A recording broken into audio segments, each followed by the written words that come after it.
Hej miqtë e mi, ja ku po takohemi me mua Tirona Lilin, këtë herë për të ndarë me ju një video mesazh, një emocion shumë të fortë. Para një viti konkretisht ne u njohëm me një histori që unë e kam prekur shumë me duar. Një histori që mua më ka mallëngjyrë shumë, më ka lënduar shumë, më ka bërë edhe të përlotem gjatë kohës kur unë rrëfeja, kur unë flisja për këtë personazh. Do ndaloj dhe sot tek zonja Paraskevi Simaku, e cila her pas here na trondit me postime dhe ajo që ne arrim të kuptojmë është vuajtja që zonja Simaku e ka në shpirt për një emër. E ka në shpirt për një zemër që çdo ditë të jetës jeton me të vetmin motiv.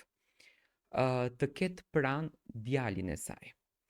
Në intervista më gjërë, por edhe në privatësinë e saj, zonja Simaku nuk foli më tej kësaj ngjarje, nuk foli më tej kësaj historie, ajo vetëm heshti. Heshti dhe përzjodhi që të flet fjalët më të bukura për njerëzimin, të flet fjalët më të bukura për botën, të shpreh emocionet më të bukura për botën, ndoshta edhe pse bota nuk u tregua aq e ëmbël me të, nuk u tregua aq njerëzore me të, nuk u tregua aq fisnike me të. Ditën e djeshme në fanpage-in e saj zyrtar në Facebook, zonja Paraskevi ka ndarë një fotografi me Lukën, djalin e saj të ndritshëm, djalin e saj të bukur, djalin për të cilin zonja Simaku la çdo gjë, la çdo gjë. Dhe sot e kujton me shumë nostalgji dhe duket sipas postimeve që nuk e ka takuar kur më që në ditën e parë kur takimin ja mundësoi Zoti Iliriani. Zonja Paraskevi shkruan kështu: Luke shpirti im, ende më kumbon në zemër ai zë i bukur që më thërisje kur ti ishe i vogël. Mami, I love you. Ti je gjithmonë me mua, je dashuria ime. Paraskevi Simaku. Zonja Simaku ka ndarë dhe këtë fotografi që ju e shikoni, të dy të veshur me ngjyrë të kuqe, të dy të veshur me ngjyrën e dashurisë. Si çdo nën, si çdo prind, unë vetë kam fëmijë dhe unë e di se çfarë është rëndësia e fëmisë. Unë e di se sa një zemër e kërkon dashurinë, e kërkon fëmin.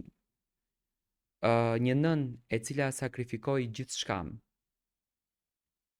gjuajti në tokë edhe ëndrrën e saj, sepse të paktën ne që merremi me art, e dim se ç'do të thotë të jesh artist. E dim se ç'do të thotë fryma e jote shpirtërore për artin, për këngën, për të bukurën, për atë që ne luftojmë me vite, lodhemi, ndajmë shumë orë nga jeta jonë, vetëm e vetëm të arrijmë qëllimin tonë. Dhe zonja Simaku udhtoi drejt Shteteve të Bashkuara të Amerikës, ku sot me krenarinë më të madhe dhe sinqerisht ka bërë një zgjidhje shumë të bukur. Jeton atje për të vetmen gjë, për atë zemrën e madhe që e ndërtoi vite më parë me ardhjën në jetë të Lukës.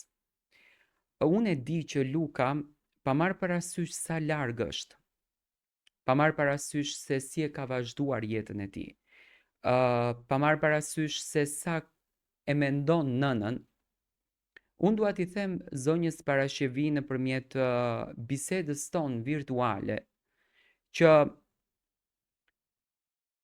sado mos kesh qenë afër Lukës, nuk është gabim. Janë ndonjëherë situata që jeta na sjell me patjetër, sepse nuk ka nën që në botë dëshiron të largohet nga fëmia. Nuk ka nën në botë që dëshiron fëmijën e vet, frytin e vet t'ia dhuroj dikujt tjetër. S'bëhet kjo gjë. Por janë ca rrethana në jetë që na vinë pa pritur, pa menduar, pa logjikuar. Dhe ne, duke mos analizuar asnjë gjë, ne bëhemi pjesë e atyre rrethanave. ndonjëherë edhe fajsojmë dhe veten, por nuk ka nevojë të fajsojmë veten. Ne duhet jemi të lumtur për atë që kemi kaluar dhe unë jam shumë i bindur kur Luke shikon se sa dashuri të japim ne, se kush niveli e ti, domethënë kush artiste je, çfarë ke dhënë ti për kombin tënd, çfarë arti ke bër, çfarë dashurie ke marr, çfarë zonje nderuar dhe respektuar ke qenë dhe je. Me patjetër që Luke ndërton një imazh të bukur dhe thot, prit, së pari unë duhet krenohem se çfarë nëne kam, dhe së dyti, vërtet kemi qenë larg, por unë e kam dashur atë dhe unë jam i bindur që Luke të do pafund. Luke jeton me kujtimin dhe mendimin tënd, por normalisht janë gjërat në jetë që ne na ndajnë dhe bëhen disa rrethana që ne largohemi nga njerëzit që i duam më shumë. Por gjaku është gjak dhe mbetet gjak dhe asnjëherë nuk mund të humbet ajo.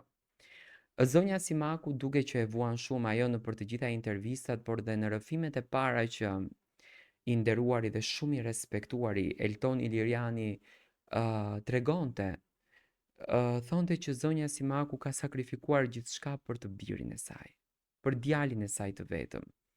Dhe me këto mesazhe të vogla por kuptim plot, zonja Simaku tregon që akoma është në gjendje të sakrifikojë gjithçka vetëm ta ketë Luken e saj, djalin e saj pranë vetes.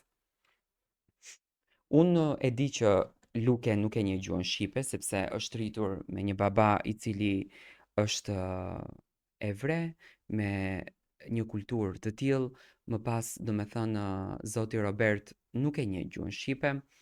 Luke është rritur me babain e tij dhe mendoj që Luke do të dëgjon fjalët dhe do ta përkthen këtë podcast për nënën e tij. Unë dua t'i them zonjës Simaku që me besimin në Zot, me forcën tënde shpirtërore dhe me mesazhin që një nën nëpërmjet intuitës e dërgon tek fëmia i vet, me patjetër që Luke në moshë edhe më madhore do të kërkojë që të ri me ty, të ndaj kohën me ty dhe do kënaqet me ty. Mua më pëlqen që publikisht e kërkon djalin tënd, publikisht ja fal këtë mesazh dhe unë uroj që Zoti i madhëruar të bëj hymër që sa më shpejt të ndodh qëndrimi juaj më gjatë. Ti tregove, Eltoni tregoi që ju jeni kënaqur në darkën që keni kaluar dhe Luke ka premtuar që do të jetë menaxheri jot më i fortë për artin që do të bësh. Dhe unë jam i bindur që Luke do ta mbaj premtimin sepse Luke është rritur në një familje që nga ajo që unë kam kuptuar, një familje që premtimin e ka mbajt.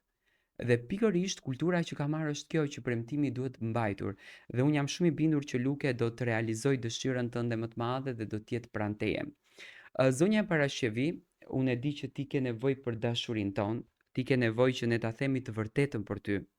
Ti ke nevojë që ne të respektojmë, të nderojmë dhe ne këtë gjë po e japim për ty.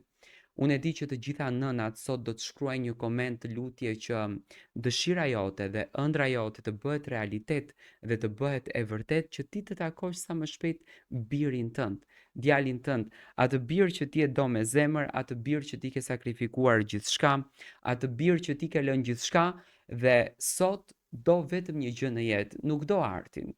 Nuk do kulminacionin e muzikës, nuk do këngët më të klikuara në YouTube. Jo, ti e bëre këngën dhe e bëre për qefin tënd, e bëre në një shenjë respekti për atë që ti ke kaluar. Ti do vetëm dashuri, ti do vetëm respekt, ti do vetëm momente të bukura me familjen dhe me djalin tënd dhe ti këto i do me shpirt. Dhe unë jam i bindur që me emocionin më të bukur, me dashurinë më të madhe ti do t'i marrësh këto. Sepse ti je një nënë e mrekullueshme, je nëna e të gjithë shqiptarëve dhe ne të duam pafund dhe unë besoj që ne të gjithë do të kontribojmë që Luke të dëgjoj fjalët më të mira për ty dhe të krijoj imazhin më të bukur për nënën e tij sepse nga historia juaj mund të jenë edhe keq kuptuar gjërat dhe Luke mund të ketë gjëra të keq kuptuara, të pasqaruara qartë, sepse ne vërtet ndonjëherë i mbyllim gjërat në vete dhe nuk flasim me prindërit tanë, nuk flasim me njerëzit tanë që të na i sqarojnë, të na i tregojnë se kjo gjëja është kështu. Dhe për këtë pikën, unë shpresoj që një ditë sa më shpejt ti të ndërtosh dhe ti të jesh pranë fëmijës tënd dhe t'jesh e lumtur në jetën tënde. Unë të puth fort, të dua shumë dhe dashurinë time në emër të gjithë shqiptarëve, po ta jap nëpërmjet këtij podcasti që un jam i bindur që ty nën e dashur të ta shohësh.